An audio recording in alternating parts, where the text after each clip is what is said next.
Құрметті отандастар, пандемия салдарынан Қазақстан бүкіл әлем елдерімен бірге күтпеген қиындықтарға тап болып, жаһандық дағдарыстың ең қиын кезеңін бастан өткеруде.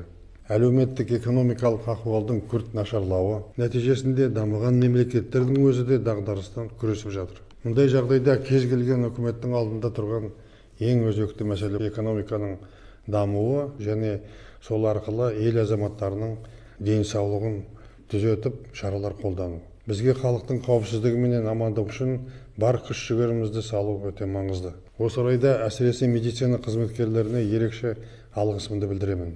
Олар пандемияның алғашқы күндерінен бастап коронавирусқа қарсы күрестің алдыңғы шебінде жүр.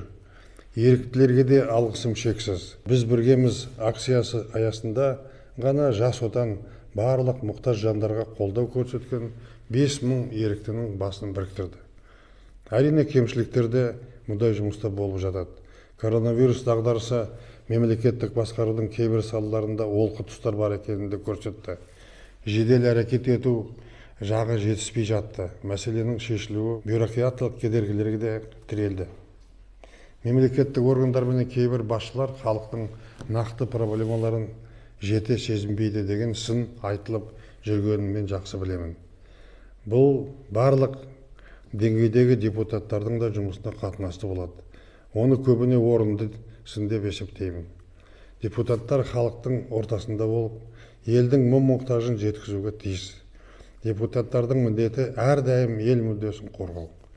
Осыны ұмытпауымыз керек.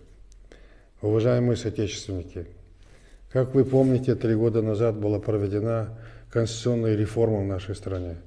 Заложена основа глубокой модернизации партийно-политической системы, усиленной роль парламента, подотчетность правительства. Реализован переход на пропорциональную систему выборов представительных органов. В этом году численный порог для регистрации политических партий снижен 2 раза. Законодательно внедрена квота 30% для женщин и молодежи в партийных списках. Именно партии должны стать источником выдвижения во власть новых лиц, профессионалов своего дела, авторитетных лидеров, людей, болеющих за судьбу страны, умеющих принимать решения и вносить конструктивные предложения. Понимая свою историческую ответственность, партия Нур Отан приняла программу, которая называется «Доверие, диалог, уверенность в будущем». Результатом перезагрузки правящей партии станет проведение масштабных праймериз по всей стране. Это проводится впервые. Это внутрипартийные выборы. Вот это и есть реальный социальный лифт, конкурентный отбор, поиск свежих идей и проектов. Многие известные политологи, гражданские активисты поддержали эту нашу идею. Это люди с проактивной гражданской позицией, которые объединились в Лигу сторонников Нур Отан и готовы принять участие в наших реформах. Необходимые условия для открытых и подотчетных внутрипартийных выборов нами созданы. Главное – обеспечить прозрачность, честность, равные условия и конкурентность для всех участников. Уверен, что в атмосфере доверия, взаимного уважения будут подняты волнующие граждан вопросы. Озвученные проблемы партия должна взять на карандаш, то есть на контроль.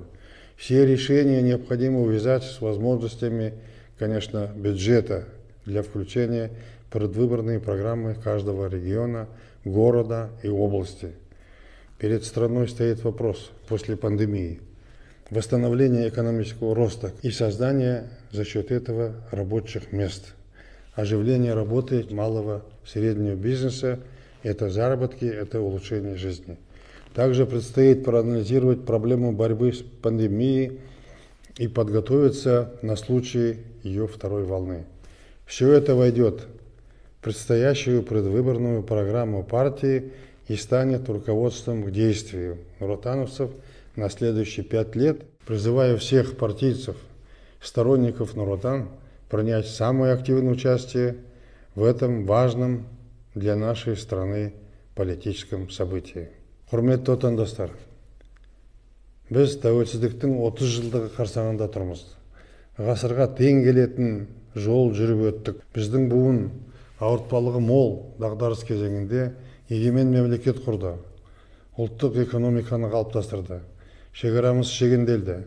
Қазақстан әлемге бейбітшіл ел ретінде танылды. Біз тұрақтылық пенен келісімді сақтай білдік. Біртұтас ұлтқа айналдық.